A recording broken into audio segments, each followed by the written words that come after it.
السلام علیکم ورحمۃ اللہ وبرکاتہ۔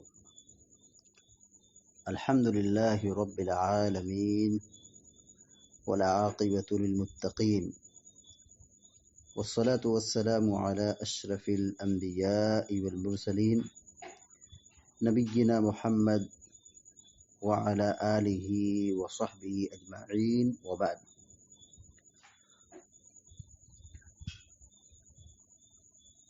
فعن انس بن مالک رضی اللہ تعالی عنہ قال كان رسول الله صلى الله عليه وسلم إذا دخل الخلاء وضع خاتمه أخرجه الأربعة وهو معلول۔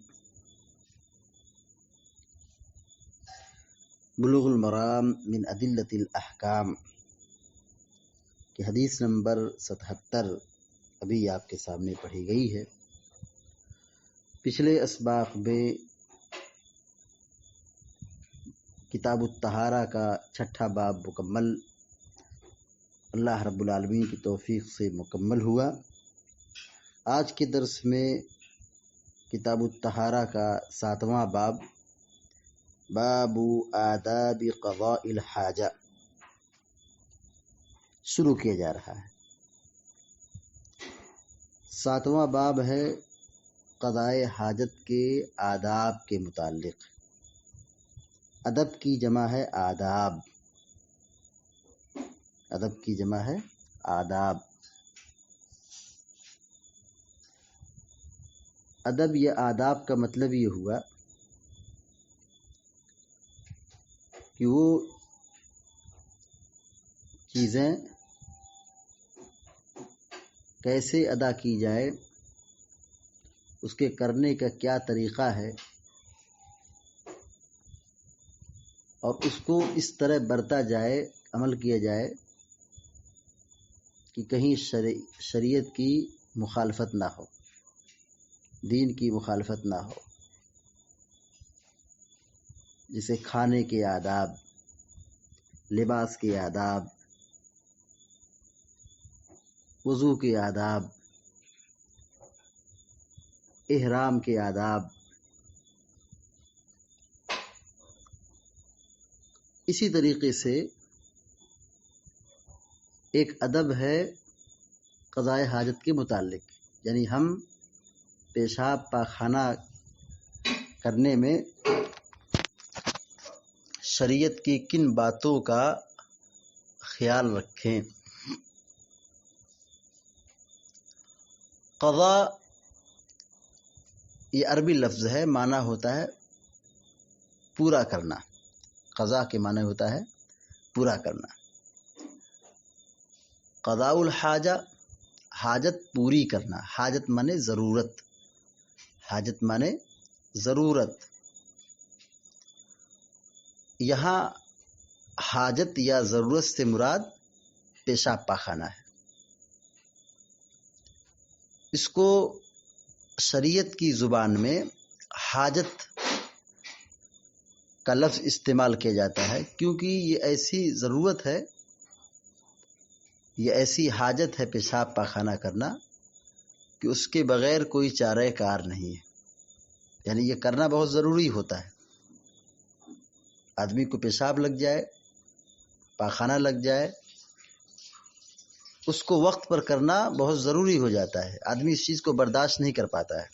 تو یہ ایسی ضرورت ہے کہ جس کی تکمیل انتہائی ضروری ہے، اس لیے اس کو حاجت سے تعبیر کیا گیا ہے۔ قضاء الحاجہ کا معنی ہوا حاجت پوری کرنا۔ باب کا عنوان ہے باب آداب قضاء الحاجتی،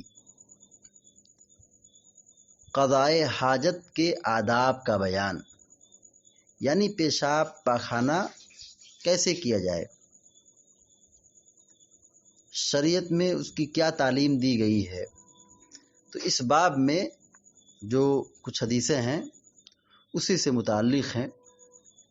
پہلی جو باب کی پہلی حدیث ہے اور بلوغ المرام کی 77 نمبر کی حدیث ہے، حضرت انس بن مالک رضی اللہ تعالی عنہ بیان کرتے ہیں کہ کان رسول اللہ صلی اللہ علیہ وسلم اذا دخل الخلاء وضع خاتمہ،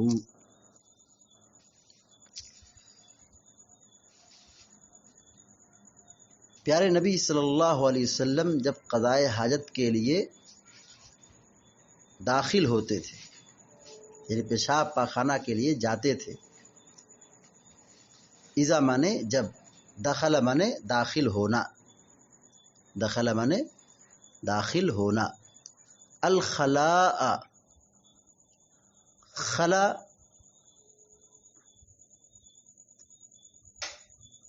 خالی جگہ کو کہتے ہیں، الخلا کھالی جگہ، کھالی مکان،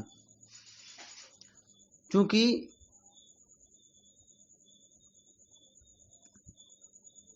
جہاں پیشاب پاخانہ کیا جاتا ہے یا وہ جو جگہیں ہوتی ہیں وہ عام طور پر خالی رہتی ہے، بس آدمی گیا پیشاب کر کے چلا آیا، آدمی گیا اپنی ضرورت پوری کر کے چلا آیا، وہ جگہ کیا ہوگی؟ خالی ہوگی۔ تو کثرت سے استعمال میں یہ قضاء حاجت کی جگہ کے لیے بولا جانے لگا، یعنی جب کہتے ہیں بیت الخلا، جب کہتے ہیں بیت الخلا یا کہتے ہیں خلا، تو اس کا معنی یہ ہوتا ہے پیشاب پاخانہ کرنے کی جگہ، پیشاب پاخانہ کرنے کی جگہ، یعنی جہاں آدمی پیشاب پاخانے کے لیے جاتا ہے اس کو خلا کہتے ہیں، اس کو کہتے ہیں خلا یا کہتے ہیں بیت الخلا، کیونکہ وہ جگہ خالی رہتی ہے، بس جیسے آدمی کو ضرورت محسوس ہوئی آدمی اپنی ضرورت پوری کر کے پھر واپس آ جاتا ہے، یعنی وہاں پر بیٹھتا نہیں ہے، رہتا نہیں ہے، فوراً وہ جگہ خالی چھوڑ کر کے چلا آتا ہے۔ اسی طریقے سے خلا اس لیے بھی کہتے ہیں کہ انسان یہاں پر آ کر کے تنہائی حاصل کرتا ہے، خلا کو خلا اس لیے بھی کہتے ہیں کیونکہ یہ جگہ خالی ہوتی ہے اور یہاں آدمی آ کر کے تنہائی میں داخل ہوتا ہے، یعنی وہاں پر کوئی دوسرا اور نہیں ہوتا ہے، تنہائی میں آدمی داخل ہو جاتا ہے، اس لیے اس کو خلا کہتے ہیں۔ المختصر، خلا سے مراد پیشاب پاخانہ کرنے کی جگہ۔ تو کان رسول اللہ صلی اللہ علیہ وسلم اذا دخل الخلاء، جب اللہ کے نبی صلی اللہ علیہ وسلم بیت الخلاء داخل ہوتے تھے پیشاب پاخانہ کرنے کے لیے جاتے تھے، تو وضع خاتمہ، اب اپنی انگوٹھی نکال لیتے تھے، وضع مانے اتارنا نکالنا، وضع مانے اتارنا نکالنا، خاتم کے معنی ہوتا ہے انگوٹھی، وضع خاتمہ اپنی انگوٹھی نکال لیتے تھے، اتار لیتے تھے، یعنی آپ کے ہاتھ میں یعنی انگلی میں انگوٹھی رہتی تھی، آپ انگوٹھی پہنتے تھے، پھر اس انگوٹھی کو نکال لیتے تھے۔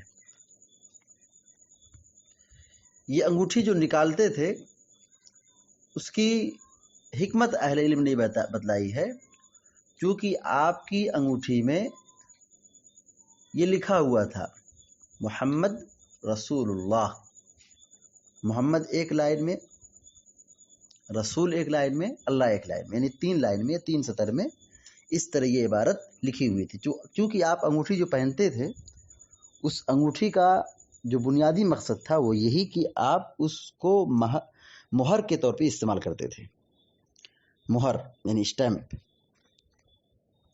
خطوط وغیرہ جب روانہ کرتے تھے تو اس پر آپ مہر لگاتے تھے، چونکہ حکمرانوں کا یا بادشاہوں کا یہ رولز ہوتا تھا کہ وہ بغیر مہر کے، بغیر اسٹیمپ کے وہ خط کو قبول نہیں کرتے تھے۔ تو اللہ کے نبی صلی اللہ علیہ وسلم نے انگوٹھی بنوائی اور اس میں محمد الرسول اللہ یہ نقش کیا، یعنی اس پر یہ تحریر درج کی۔ تو حضرت انس بن مالک رضی اللہ تعالیٰ عنہ یہ کہتے ہیں کہ آپ صلی اللہ علیہ وسلم جب بیت الخلاء جاتے تھے، قضاء حاجت کے لیے جاتے تھے، وضع خاتمہ تو اپنی انگوٹھی نکال دیتے تھے۔ اخرجہ الاربعۃ، اس حدیث کو امام ابو داود، امام نسائی، امام ترمذی، امام ابن ماجہ چاروں نے بیان کیا۔ اربع مانے ہوتا ہے چار، چاروں نے بیان کیا ہے، مطلب کیا ہوا، کیا مراد ہے؟ امام ابو داود، امام ترمذی، امام نسائی، امام ابن ماجہ اور امام ترمذی۔ ترمذی، نسائی، ابو داود، ابن ماجہ، ان چار لوگوں نے حدیث کو بیان کیا ہے۔ وَهُوَ مَعْلُولٌ، ابن حجر الاسقلانی رحمہ اللہ کہتے ہیں کتاب میں کہ وَهُوَ مَعْلُولٌ، اور یہ حدیث کیا ہے؟ معلول ہے، یعنی اس حدیث کے اندر علت ہے جو اس کی صحت میں رکاوٹ پیدا کرتی ہے۔ یعنی اس کی وجہ کیا ہے کہ اس روایت میں حمام ابن جریج وہ زہری کے واسطے سے روایت بیان کرتے ہیں، حالانکہ ابن جریج نے یہ روایت زہری سے سنی ہی نہیں۔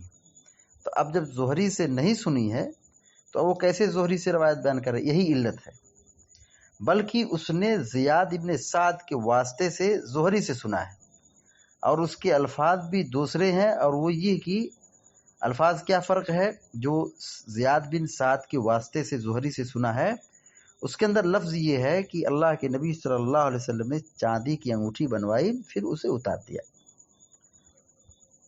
تو سند کے اندر بھی علت ہے اور متن کے اندر بھی علت پائی جا رہی ہے، اس لیے علامہ البانی رحمہ اللہ نے اس روایت کو ضعیف قرار دیا ہے۔ اس روایت کو ابن ماجہ کے اندر ضعیف ذکر کیا ہے، یعنی روایت کے سند کے اعتبار سے کمزور ہے۔ حدیث کا مطلب یہ ہوا کہ بیت الخلاء وغیرہ میں ایسی گندی جو جگہیں ہیں وہاں پر کوئی ایسی کتاب یا ورقہ یا ایسی تحریر نہیں لے جانا چاہیے جس پر اللہ کا نام ہو یا حدیث ہو یا قرآن ہو یا آیت ہو یا کوئی دعا ہو یا اس طریقے سے اسماء حسنہ وغیرہ ہو یا دینی کوئی لٹریچر ہو، ایسی چیزوں کو بیت الخلاء وغیرہ میں لے جانے سے پرہیز کرنا چاہیے۔ اس روایت کو مطلب اہل علم نے ضعیف ضرور کہا ہے، لیکن بعض اہل علم نے اسی روایت کی توثیق کی ہے اور اس کو صحت کے درجے پر لایا ہے۔ مطلب یہ کہ حدیث کیا ہے، بعض لوگوں کے نزدیک ضعیف ہے اور بعض لوگوں کے نزدیک صحیح ہے۔ حدیث کا ترجمہ دیکھیے، حضرت انس بن مالک رضی اللہ تعالی عنہ بیان کرتے ہیں کہ کان رسول اللہ صلی اللہ علیہ وسلم اذا دخل الخلاء وضع خاتمہ، کہ آپ صلی اللہ علیہ وسلم جب بیت الخلاء میں داخل ہوتے تھے، وضع خاتمہ تو آپ اپنی انگوٹھی کو نکال دیتے تھے۔ اخرجہ الاربعۃ وهو معلول، اس حدیث کو چاروں لوگوں نے بیان کیا، چاروں ائمہ نے بیان کیا، یعنی ترمذی، نسائی، ابو داؤد، ابن ماجہ، اور وہ معلول، اور ابن حجر الاسقلانی رحمہ اللہ کہتے ہیں کہ حدیث کیا ہے، معلول ہے، یعنی سند کے اعتبار سے کمزور ہے۔ بہرحال بعض علماء نے اس کو ضعیف قرار دیا ہے اور بعض لوگوں نے اس کو مطلب صحت کے درجے پر لایا ہے۔ حدیث کا مستفاد یہ ہوا کہ انگوٹھی پہن سکتے ہیں، انگوٹھی پہننا جائز ہے، یعنی اگر ہم اپنے انگلی میں یا اپنے ہاتھ میں انگلی میں انگوٹھی پہننا چاہتے ہیں زینت کے اعتبار سے تو اس کی گنجائش ہے، انگوٹھی پہن سکتے ہیں۔ دوسری بات یہ معلوم ہوئی کہ بیت الخلاء وغیرہ میں یعنی جہاں ہم قضاء حاجت کے لیے جاتے ہیں وہاں پر ایسی چیزیں نہیں لے جانی چاہیے جس میں اللہ تعالیٰ کا ذکر ہو یا کوئی آیت ہو یا حدیث ہو یا اس طریقے سے اسماء حسنہ ہو یا کوئی دعا ہو یا دینی کتاب ہو، لٹریچر ہو، ورقہ ہو، وہاں بیت الخلاء میں نہیں لے جانا چاہیے۔ تیسری بات یہ معلوم ہوئی کہ بیت الخلاء وغیرہ گھر میں بنا سکتے ہیں، بیت الخلاء وغیرہ بنا سکتے ہیں، اس میں کوئی حرج نہیں ہے۔ چوتھی بات یہ معلوم ہوئی کہ اللہ کے نبی صلی اللہ علیہ وسلم بشر تھے۔ بشر تھے، اس کی کیا دلیل ہے؟ جی، بشر ہونے کی سب سے بڑی دلیل یہ ہے کہ آپ کو بھی قضاء حاجت کی ضرورت پڑتی تھی، اور ظاہر ہے قضاء حاجت، پیشاب پاخانہ کرنا، یہ سب انسانی فطرت ہے۔ آخری بات یہ معلوم ہوئی کہ اللہ رب العالمین کے ذکر کی یا اس کے اسماء حسنہ کی تعظیم کرنا چاہیے۔ ایسی چیزوں کو بیت الخلاء میں لے جانے سے منع کیا گیا، مطلب جانا اچھی چیز نہیں ہے، اچھی بات نہیں ہے، نہیں لے جانا چاہیے۔ تو یہ کیوں نہیں لے جانا چاہیے؟ اس کی وجہ کیا ہے؟ اللہ رب العالمین کے نام اور اس کی آیات اور اس کی کتاب اور اس کے اذکار وغیرہ کی تعظیم۔ اللہ رب العالمین عظمت والا ہے، اس کا ادب، اس کا احترام بجا لانا ہم پر ضروری ہے۔ اللہ تعالی ہم سب کو نیک عمل کی توفیق عطا فرمائے، آمین یا رب العالمین۔ اقول قولی هذا واستغفر الله لي ولكم ولسائر المسلمين فاستغفروه انه الغفور الرحیم، وصلی اللہ علی نبینا محمد۔